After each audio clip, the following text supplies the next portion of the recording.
Welcome to Democracy Now!, democracynow.org, The War and Peace Report. I'm Amy Goodman. In New York, Governor Andrew Cuomo has condemned an attack against Jewish worshippers celebrating Hanukkah inside the home of a Hasidic rabbi in the New York suburb of Monsey.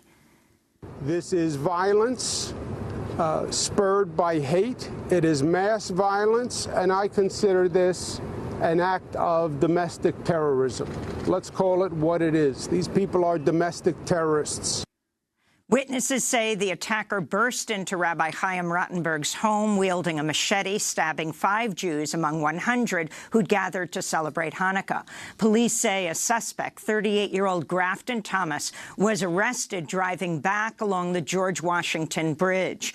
His lawyer and friends say Thomas has a long history of mental illness, including schizophrenia, and that he has no known history of anti-Semitism. All 5 victims of the stabbing have survived. One remains hospitalized with a skull fracture. The Hanukkah attack comes after a string of other attacks targeting the Jewish community in the New York region, including a fatal shooting at a kosher supermarket in Jersey City and the stabbing of a Jewish worshiper on his way to a synagogue in Monsey.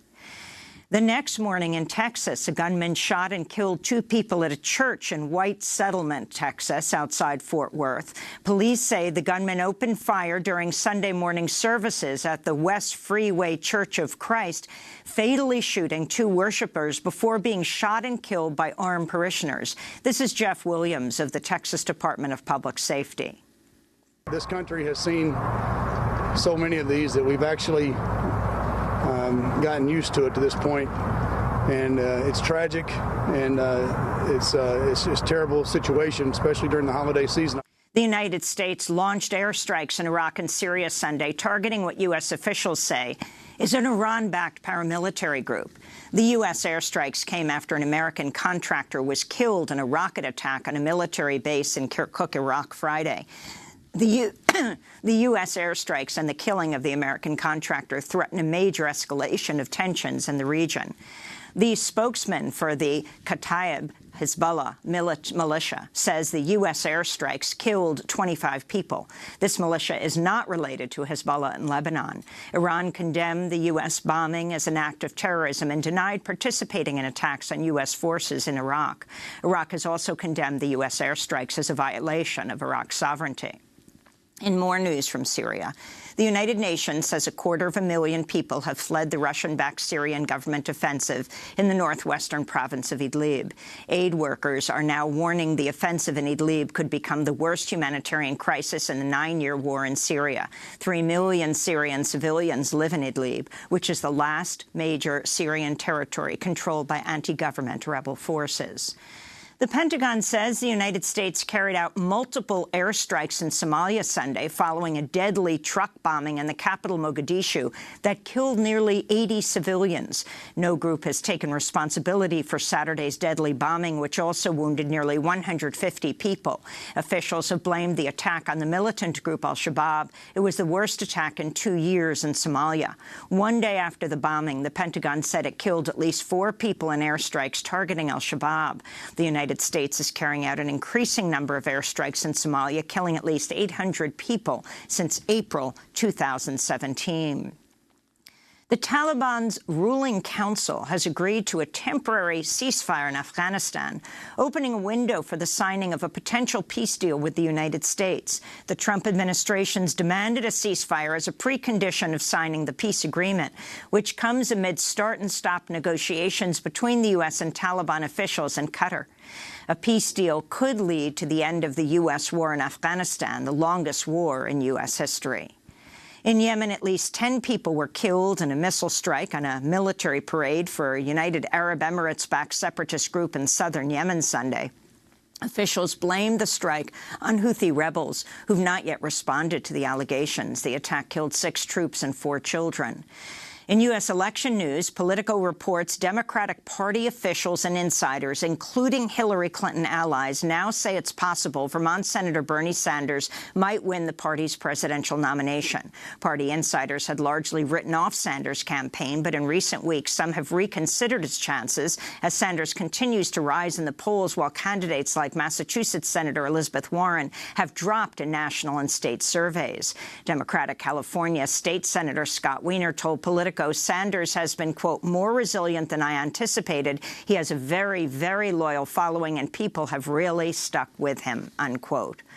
The Washington Post says President Trump's personal lawyer, Rudy Giuliani, held a back-channel phone call with the Venezuelan President Nicolas Maduro in September of 2018, which aimed to push Maduro out of power and open Venezuela up for business.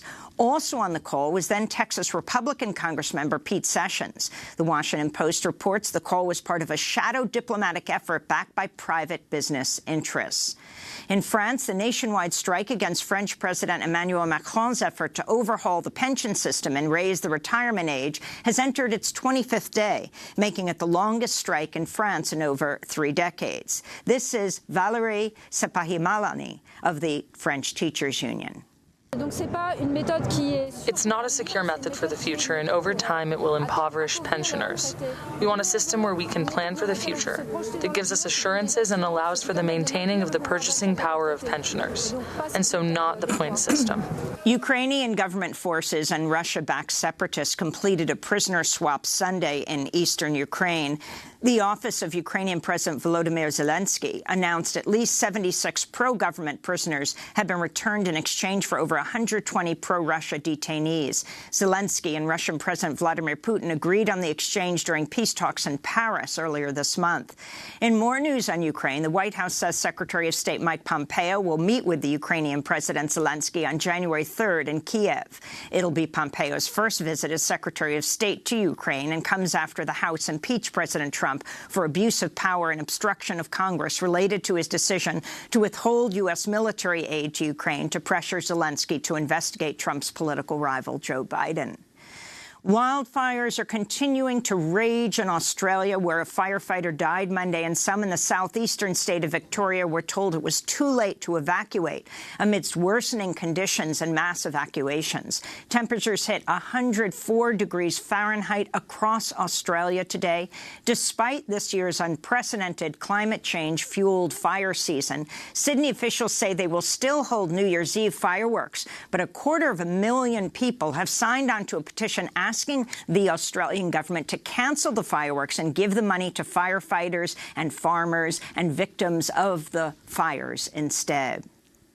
In Georgia, a federal judge has backed the state's decision to purge nearly 100,000 names from the state's voter rolls, only months before the 2020 primary. The decision comes as state officials are already facing mounting accusations of voter suppression, particularly against Black and low-income communities. In Washington, D.C., comedy icon Lily Tomlin was arrested this weekend at a Fire Drill Friday protest on Capitol Hill, a weekly climate justice civil disobedience organized by the Oscar-winning actress Jane Fonda. The recent Fire Drill Friday came as youth activists also took to the streets around the world for the last Fridays for Future strike of this year. This is Jane Fonda speaking to fellow protesters on the steps of Capitol Hill. The movement has been unbelievably successful. Already we've taken $11 trillion out of banks that are underwriting fossil fuel expansion. To hear our full interview with Jane Fonda, go to democracynow.org. Civil rights leader and Democratic Georgia Congressmember John Lewis has been diagnosed with stage 4 pancreatic cancer. Congressmember Lewis is a civil rights legend. In 1965, he was beaten almost to death by Alabama state troopers as he attempted to lead a voting rights march from Selma to Montgomery, Alabama.